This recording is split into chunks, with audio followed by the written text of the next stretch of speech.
성도 여러분, 하나님께서 우리에게 허락하신 새해 1월 둘째 주일입니다. 다 같이 찬송 부르시면서 힘차게 하나님께 예배로 나갑시다.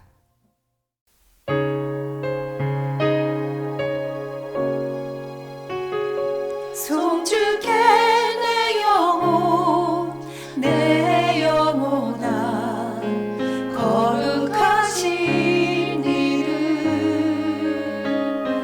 이전에 없었던 노래로 나 주님을 경배해. 해가 뜨는 새 아침 밝았네. 이제 다시 주님 찬양. 무슨 일이나 어떤 일이 내게 놓여도 저녁이 올 때 나는 노래해.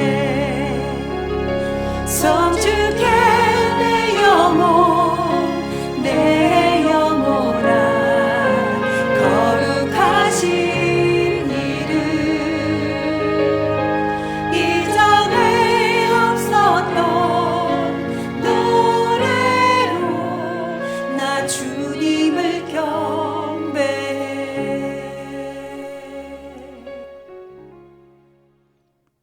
하나님 아버지, 새해, 새 날들을 열어주신 것을 감사합니다. 하나님의 호흡을 나눠주시고 빛을 나눠주신 것을 감사합니다. 우리의 고통 속에 직접 성육신하셔서 우리의 호흡을 읽어내시며 우리가 숨쉬고 세상에서 하나님의 자녀로 살아가도록 계속해서 하나님의 호흡을 나눠주시고 동행하시는 은혜를 감사합니다. 이 좋으신 하나님께서 우리 예배 가운데 특별히 임재하셔서 더 큰 그림을 보게 하시고 위대한 믿음의 서사를 쓰도록 우리를 초청하신 은혜를 감사합니다. 우리의 삶이 하나님 나라에 얼마나 아름다운 그림으로 또 글로 혹은 이야기로 쓰여질지 정말 기대되는 한 주입니다. 우리 삶 가운데 동행하셔서 위대한 역사를 믿음 안에 써내려가며 이 주어진 우리의 인생의 경주 가운데 힘차게 우리가 최선을 다해 달려감으로 하나님을 기쁘시게 할 뿐 아니라 이 땅에서 우리도 하늘나라의 하나님 나라의 과실을 풍성히 누리는 한 주 되도록 축복하여 주시옵소서. 예수님의 이름으로 기도합니다.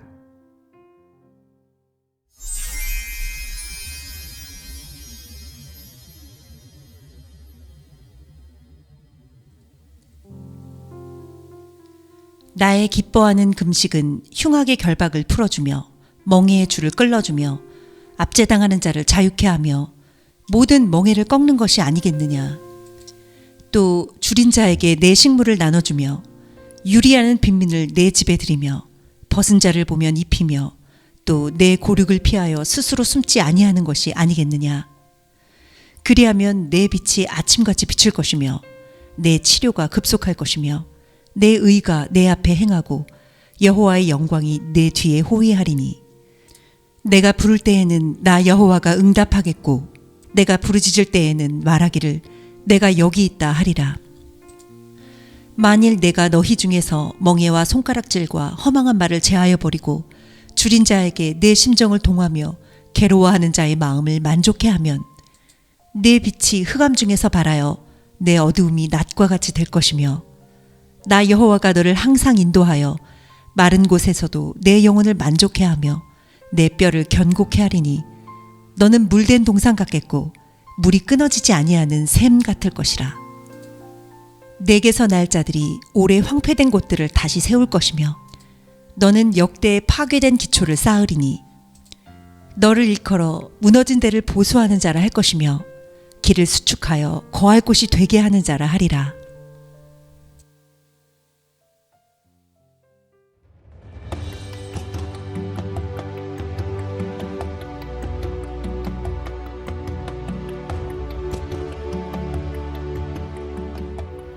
가와니 강의 설교 네 번째 시간입니다. 상처가 길이 되는 공동체, 이런 제목입니다. 오늘은 새해가 우리가 맞는 두 번째 주일이지만 우리의 마음은 여전히 가볍지 않죠. 잠에서 막 깨어난 것처럼 우리의 걸음은 더디고 서툴기만 합니다. 이미 많은 것들을 짊어진 채 아직 두 주밖에 되지 않았는데 우리는 새해 벽두에 서 있죠. 세상은 멈추지 않고 돌아가는 것 같은데 전쟁은 끝나지 않은 채 이미 우리에게 익숙한 뉴스가 되어버릴 정도로 우리는 세상의 고통 그리고 부조리에 만성이 되어 있습니다. 경제 불안은 이제 특별한 사건이 아닌 것 같습니다. 30대 중반에 우리 자녀들이 벌써 직장을 잃고 있습니다. 중간 관리직도 안심하지 못하고요. 이 AI의 특징이 그 알고리즘 그리고 지식 기반 그리고 패턴 아닙니까? 놀랍게도 의사, 변호사 이런 분들의 직업이 위험합니다.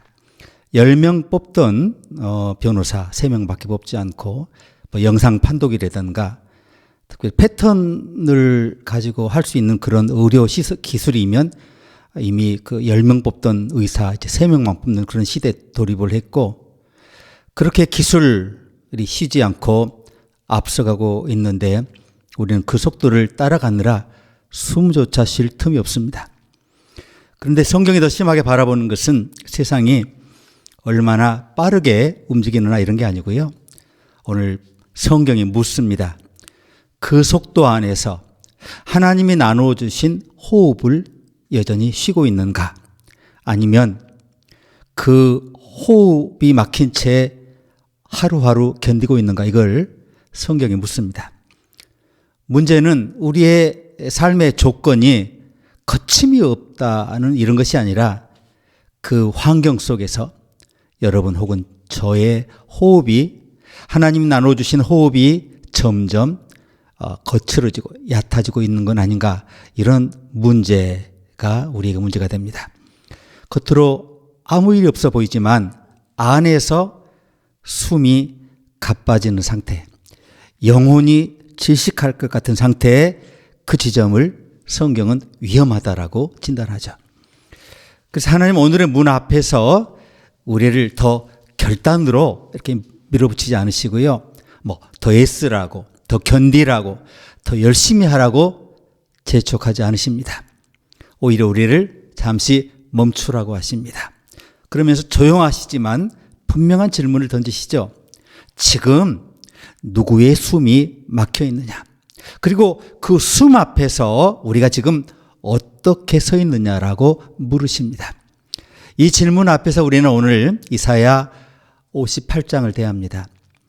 이 말씀은 세상이 완전히 무너졌을 때 주어진 말씀이 아니고요. 예배는 계속되고 있었고 경건의 형식도 유지되고 있었지만 하나님이 응답하지 않으실 때 주어진 말씀입니다. 신앙은 작동하는 것처럼 보였는데 사람은 눌려있는 현실, 그때 주어진 거예요. 오늘 이 말씀은 우리에게 무엇을 더 할 것인가라고를 묻지 않으시고요. 더 보태야 할 헌신이나 더 쌓아야 할 결단을 말씀하시는 게 아니고요. 대신 물으십니다. 무엇을 풀어야 하는가? 어디서 멈춰야 하는가?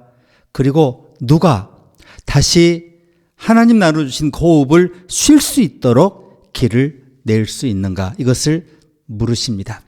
이 질문이 오늘 우리가 받은 이사야 58장을 붙들어야 하는 이유입니다. 첫 번째입니다.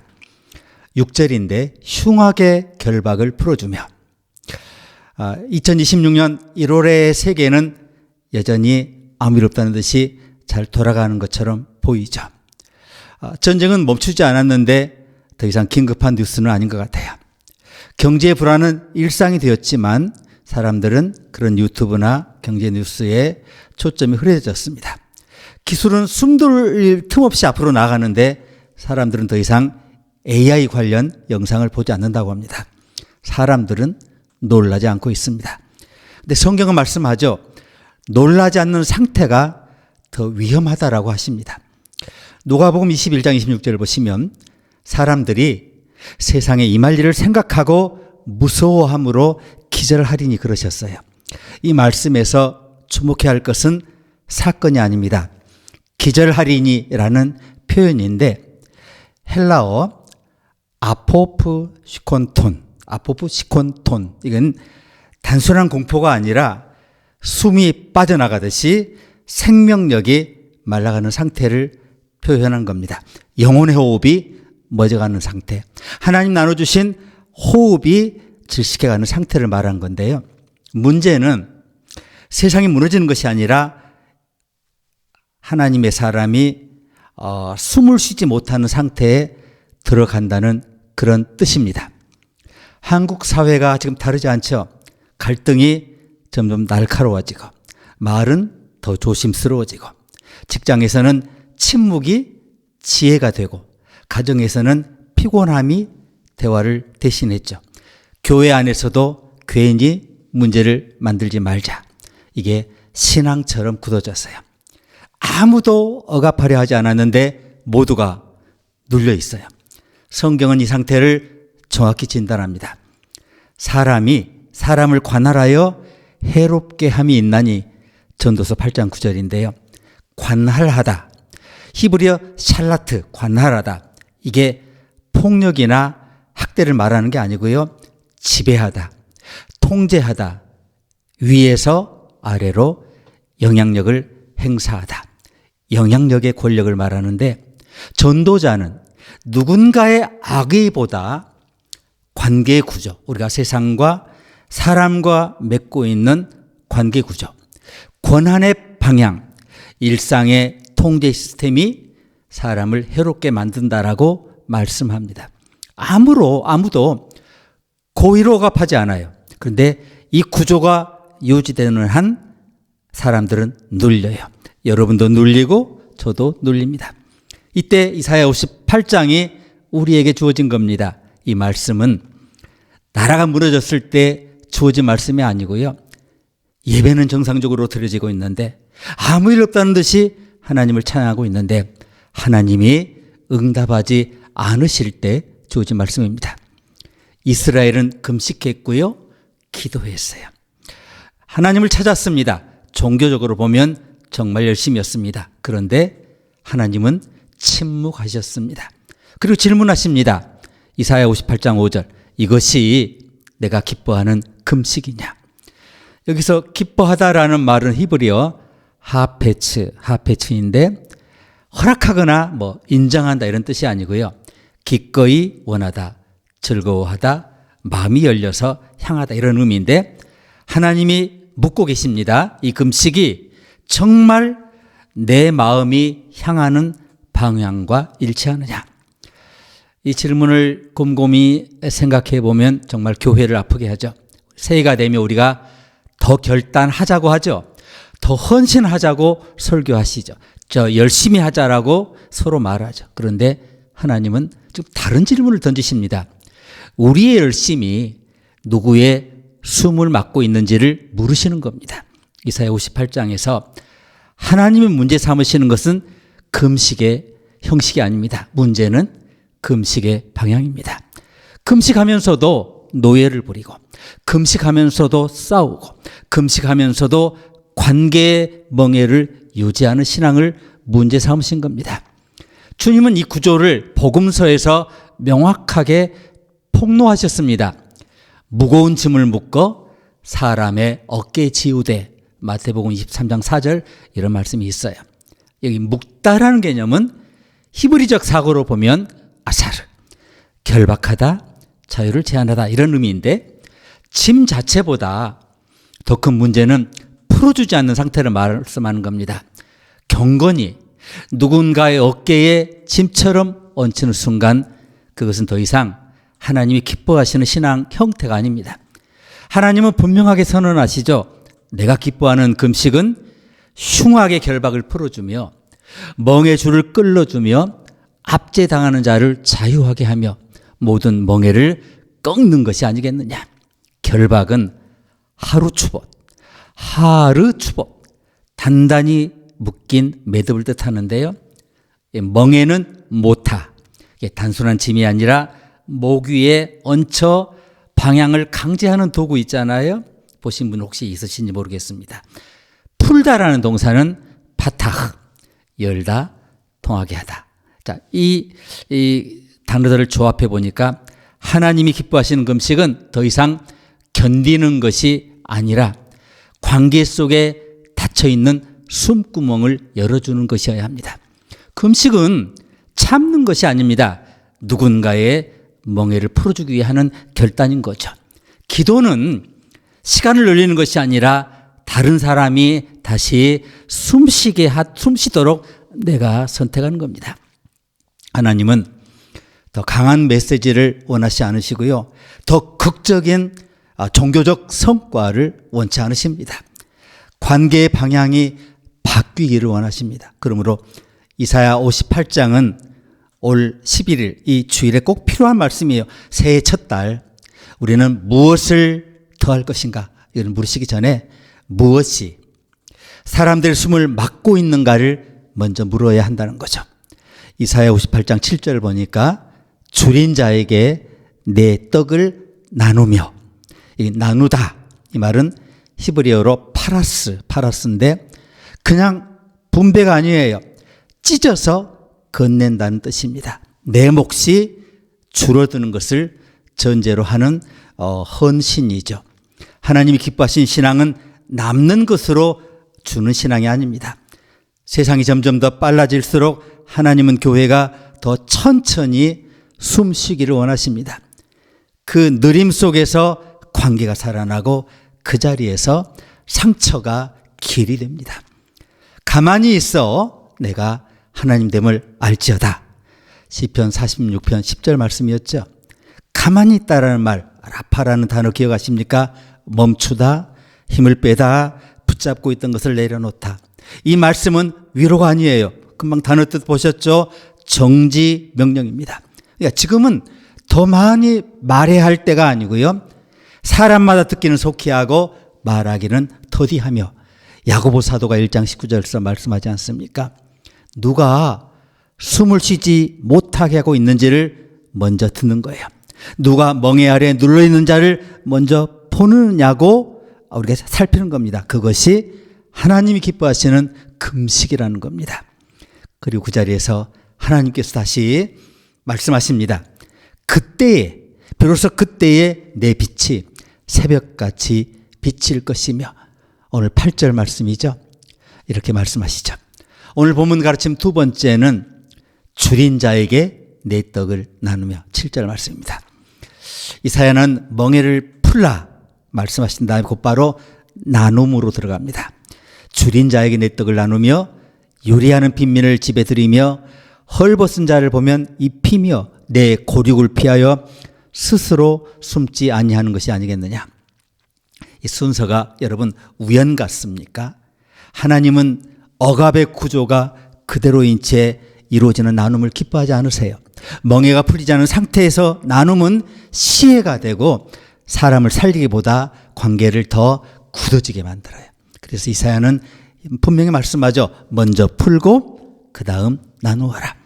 여기서 나누며에 해당하는 히브리어 동사는 파라스인데 이거는 건네다가 아니에요.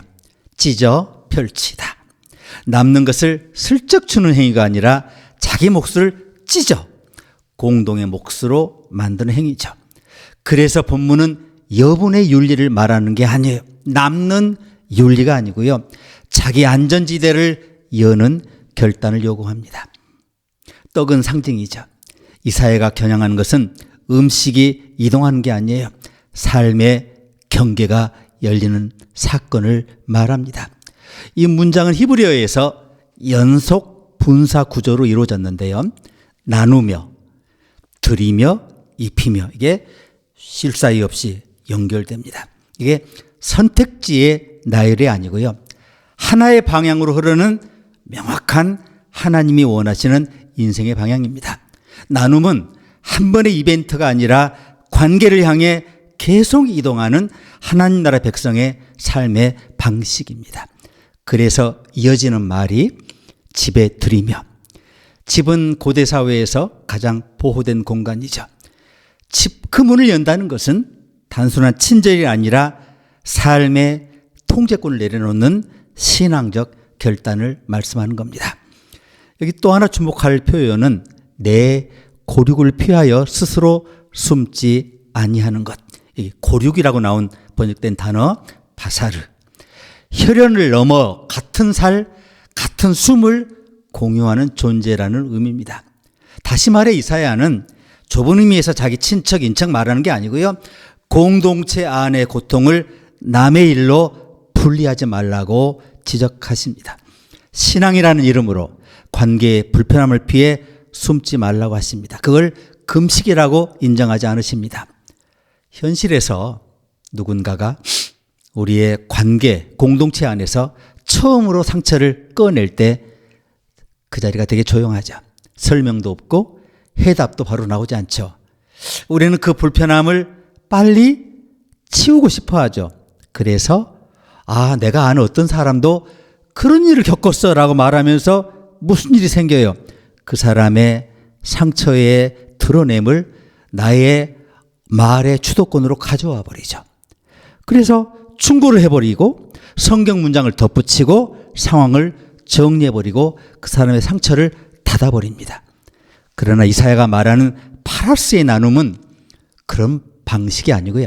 오히려 그 침묵을 견디는 시간, 내가 그 사람의 그 일을 다른 사람의 비유로 대체하면서 말의 주도권을 가져와서 내 얘기로 만드는 그런 것이 아니라 그 침묵을 견디는 시간 자체가 되어야 그것이 바로 상처를 공유하는 그런 결단이라는 겁니다. 그 자리에 조금 더 계속 함께 머무는 것이 이미 떡을 나눌 일이라는 거죠. 그 침묵 속에서 관계의 거리가 달라지기 시작해요. 그럼 상처는 더 이상 개인의 짐이 아니라 공동체가 함께 건너야 할 다리가 되면 누가 말한 게 아니에요. 침묵이에요. 근데 그 침묵은 엄청난 윤리입니다. 선택입니다. 하나님 나라 백성의 방향이죠. 그래서 하나님은 이 침묵의 나눔 뒤에 약속을 붙이시는데요. 그리하면 내 빛이 새벽같이 비칠 것이며 내 치유가 급속히 발할 것이라. 급속히는 즉각적 마술이 아니에요. 히브리어 동사의 뉘앙스는 밖에서 덮어씌우는 변화가 아니라 안에서 터져나오는 전환입니다. 새벽은 여전히 어둠이 남아있는 시간이죠. 그러나 뭐가 달라요? 방향이 바뀐 시간입니다. 빛이 다가오는 시간이죠. 상처를 숨기면 어둠은 오래가고요. 문제는 잠잠해 보이지만 관계는 굳어져 갑니다. 그런데 상처를 공유하는 순간, 상처를 우리가 함께 느끼는 순간 공동체가 함께 침묵 속에서 생명의 숨을 회복하기 시작합니다. 숨이 돌아오는 그 빛이 자연스레 우리 가슴 속에 차오르기 시작합니다. 이사야는 공동체 회복을 제도나 프로그램, 말에서 찾지 않습니다. 그는 빛의 시작을, 이 관계의 재개, 그 사람의 아픔을 정말 진지하게 우리 느끼고 호흡하고 공유하는 침묵의 재개에서 봅니다. 줄인 자에게 떡을 나누는 행위는 선한 목록을 이렇게 채우는 행위가 아니라 공동체가 다시 같은 공기를 마시기 시작했다는 신호입니다. 누군가의 고통이 더 이상 저쪽 이야기가 아니라 내 숨이 되는 순간에 하나님은 그 공동체 위에 새벽을 여시는 겁니다. 그러니까 이 말씀은 오늘 우리에게 매우 실제적인 질문을 던지는데요. 자, 우리 공동체 안에 아직 말해지지 않은 상처가 어디에 있느냐? 누군가는 여전히 심령이 굶주린 마음으로 예배 자리에 앉아있지 않을까? 우리는 그 굶주림을 말로 빨리 해결하려고 했는가? 아니면 파라스라고 그랬죠? 찢어 함께 버티어주는 나눔으로 함께 고통을 느끼며 견디려 했는가? 이걸 하나님 물으십니다. 하나님이 기뻐하시는 나눔은 해결책을 순식간에 나의 말의 주도력, 권력 이걸로 제공하는 능력이 아니라 혼자가 아니라는 사실을 나의 몸으로 하나님 주신 호흡으로 아픔으로 나누는 태도입니다. 그때 공동체가 조용히 숨을 쉬기 시작합니다. 그리고 숨 위에서 하나님의 빛은 조용히 분명하게 떠오르게 돼요. 왜냐하면 빛의 방향을 향해서 우리가 섰으니까. 오늘 가르침 세 번째는 우리 좋아하는 말씀입니다. 8절 말씀인데 내 상처가 속히 회복될 것이라. 하나님은 이사야 58장의 약속을 이렇게 마무리하시죠. 그리하면 내 빛이 새벽같이 비칠 것이며 내 상처가 속히 회복될 것이라. 우리는 이 말씀을 종종 즉각적인 치유의 선언으로 읽었죠. 그런데 본문은 그렇게 성급하지 않습니다. 여기 상처라고 번역됐는데 히브리어 아루카, 상처. 이거는 단번에 제거되는 흠집 혹은 흔적을 뜻하는 게 아니고요. 아루카는 시간이 지나면서 서서히 아물어가는 상처, 회복의 전체 과정을 포함하는 말입니다. 다시 말해서 하나님은 당장 괜찮을 거야 이렇게 말씀하시는 게 아니고 회복의 방향으로 돌아섰어라고 말씀하시는 겁니다. 이 또 하나 주목해야 할 표현은 속히라는 말씀인데요. 이 말은 우리가 기대하는 즉각성의 언어가 아니고요. 히브리어 동사의 뉘앙스는 밖에서 덮어씌우는 기적을 가리키는 법이 없어요. 오히려 안에서부터 다시 움직이기 시작하는 회복, 내부에서 생명이 재가동되는 그런 영적 상태를 가리킵니다. 샘이 땅 속에서부터 차오르잖아요. 회복은 보이지 않는 곳에서 먼저 시작됩니다. 그래서 이 치유는 명령으로 주어지는 게 아니고요. 하나님이 우리 안에 두신 나눔, 생명의 나눔 관계 속에서 자라기 시작합니다. 하나님은 상처를 가진 사람에게 이제 끝났다라고 선언하지 않으시고요. 대신 상처가 더 이상 고립되지 않는 자리로 이 공동체를 옮겨주십니다. 상처가 숨겨지는 자리에서 함께 상처를 숨쉬는 자리로 사람들을 이동시키십니다. 이 흐름은 성경 전체의 치유 이해와 정확히 이해하죠. 시편은 말씀하죠. 여호와께서는 마음이 상한 자를 고치시며 그들의 상처를 싸매시는도다. 시편 147편 3절이었죠. 여기서 치유는 제거가 아니고요. 돌봄입니다. 돌봄. 싸매다는 행위는 시간이 필요하고 곁에 머무는 관계를 전제하죠. 치유는 혼자서 완성되는 사건이 아니라 누군가가 곁에 서 있음으로 시작되는 생명의 상태입니다. 잠언 역시 같은 방향을 말씀하죠. 근심이 사람의 마음에 있으면 그것으로 번뇌하게 되나 선한 말은 그것을 즐겁게 하느니라. 잠언 12장 25절 말씀이었습니다. 상처가 회복되는 길은 혼자 버티는 길이 아니고요. 관계 속에서 마음이 다시 움직이는 데 있습니다. 말 한마디, 함께 머무는 순간 끊기지 않는 관심이 회복의 통로가 됩니다. 그래서 이사야는 치유를 나눔 다음에 배치한 겁니다. 앞서서 흉악의 결박을 풀어주고 멍에를 끌어주고 줄인 자에게 떡을 나누는 공동체를 말한 뒤에야 비로소 이 약속이 나와요. 내 상처가 회복될 것이라. 아멘. 상처를 숨기지 않고 관계의 멍에를 풀고 고통을 함께 감당하는 공동체 안에서만 이 회복이 현실이 된다는 겁니다. 그래서 치유는 개인의 문제가 아니라 공동체의 문제입니다. 공동체의 공기이기 때문에 공기가 바뀌지 않으면 아무리 좋은 약속도 우리의 영 안으로 들어올 수가 없어요. 그래서 하나님은 더 큰 비유를 덧붙입니다. 너는 물된 동산 같겠고 물이 끊어지지 아니하는 샘 같을 것이라. 이사야 58장 11절 말씀이죠. 동산은 혼자 존재하지 않습니다. 물의 흐름이 있어야 하죠.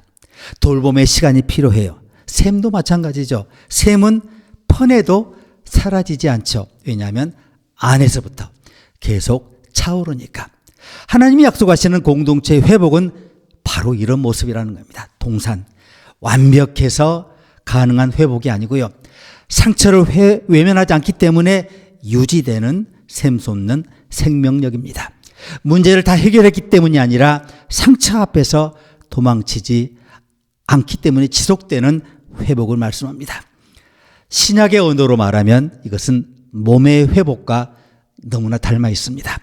몸은 하나인데 많은 지체가 있고, 만일 한 지체가 고통을 받으면 모든 지체가 함께 고통을 받고, 상처가 개인에게만 머물지 않고 공동체의 감각이 될 때 치유가 시작됩니다.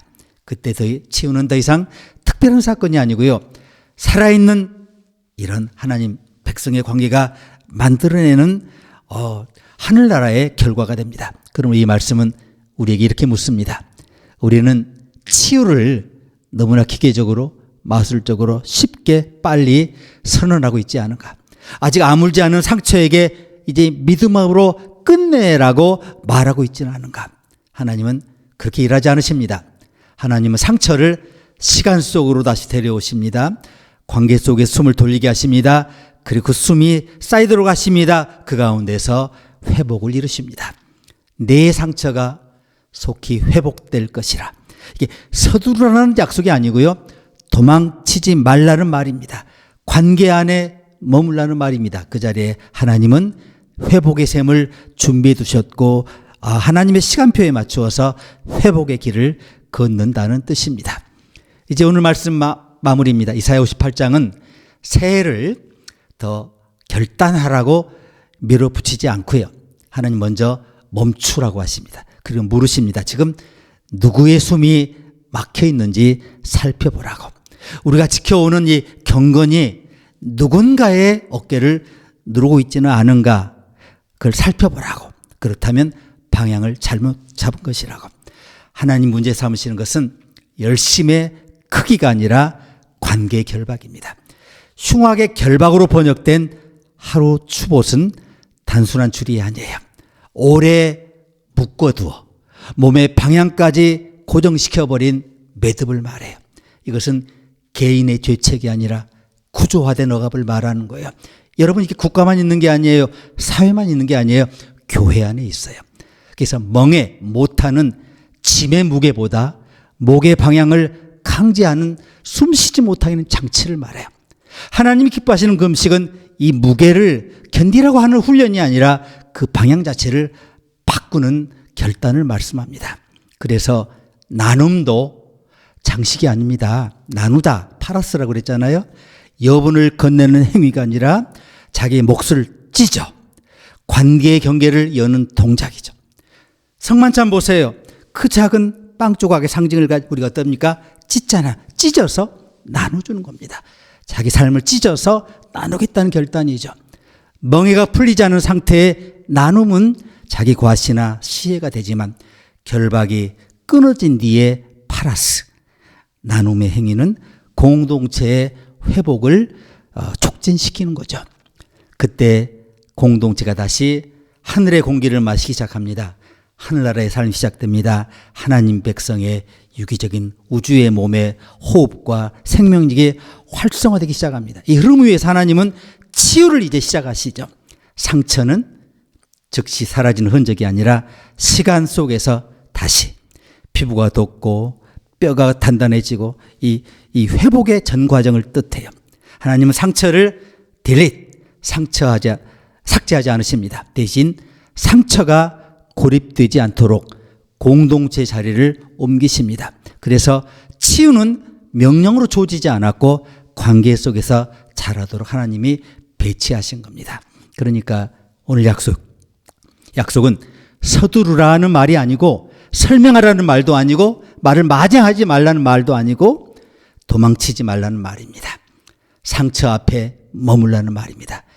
그 자리에 함께 서 있을 때 하나님이 이 약속을 주시죠. 그리하면 내 빛이 새벽같이 비칠 것이며.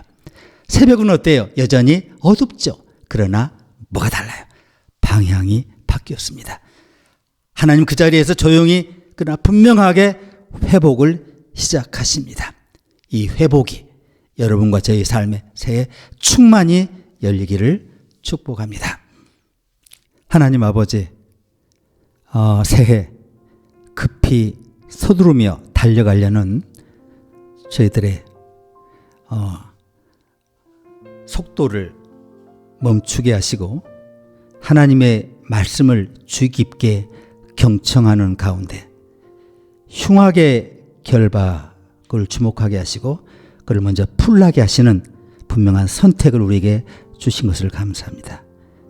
그 결박을 푸는 우리의 선택을 시작으로 이제 나누며 찢어 나누며 그리고 마침내 그 치유의 곁에 함께 머물어 공동체 전체가 회복될 수 있도록 우리를 초청하여 주시니 감사합니다. 하나님 나라 백성의 삶으로 초청하신 줄 믿습니다. 천국 백성의 삶으로 하나님 나라가 이 땅에 이루어지는 기적의 한가운데로 우리를 불러주신 것을 감사합니다. 사명을 받았고 초청되었고 이 비밀을 알았으니 하나님 나라의 백성으로 하나님 나라 이 암호를 계속해서 기쁨으로 풀며 찬송하며 하나님 앞에 더 깊숙이 나아갈 수 있도록 우리 다가오는 한 해를 축복하여 주시옵소서. 예수님의 이름으로 기도합니다. 아멘.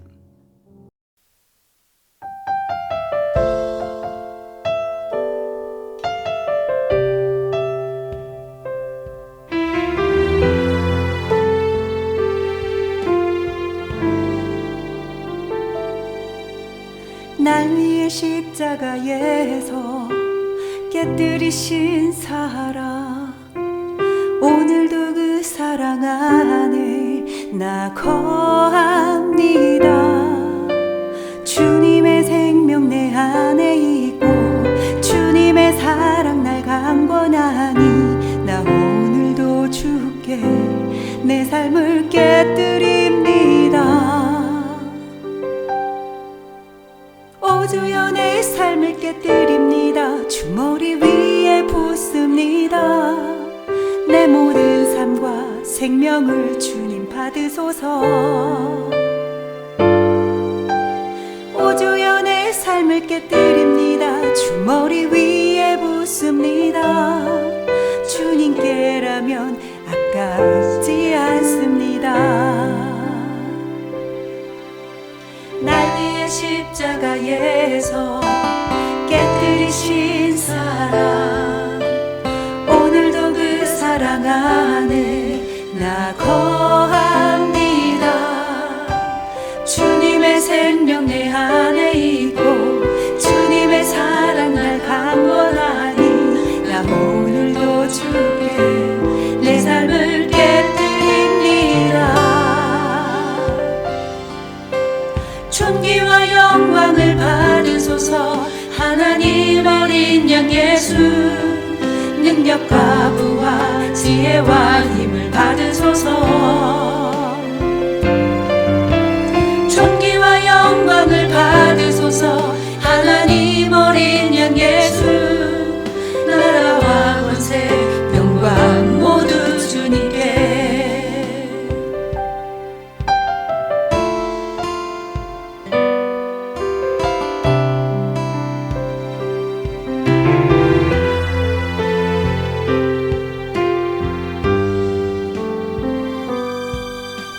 날 위해 십자가에서 깨뜨리신 사랑, 오늘도 그 사랑 안에 나 거합니다.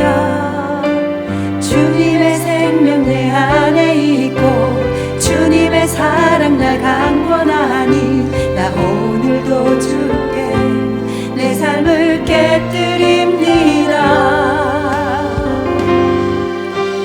오주여 내 삶을 깨뜨립니다. 주머리 위에 붓습니다. 내 모든 삶과 생명을 주님 받으소서. 오주여 내 삶을 깨뜨립니다. 주머리 위에 붓습니다. 주님께라면 아깝지 않습니다. 내 눈을 열어주소서. 주의 참된 가치 보도록 내 앞에 계신 주님과 비할 것은 없습니다. 내 손에 남은 것 없이 아낌없이 다 드립니다. 주님 한 분만을 위하여 한 방울도 남김없이.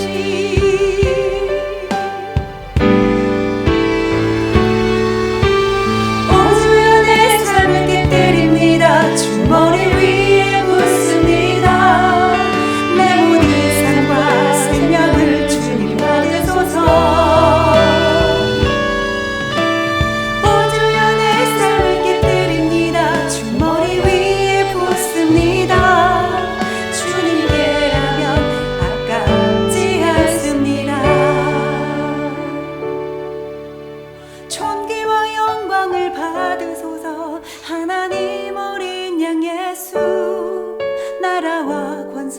영광 모두 주님께.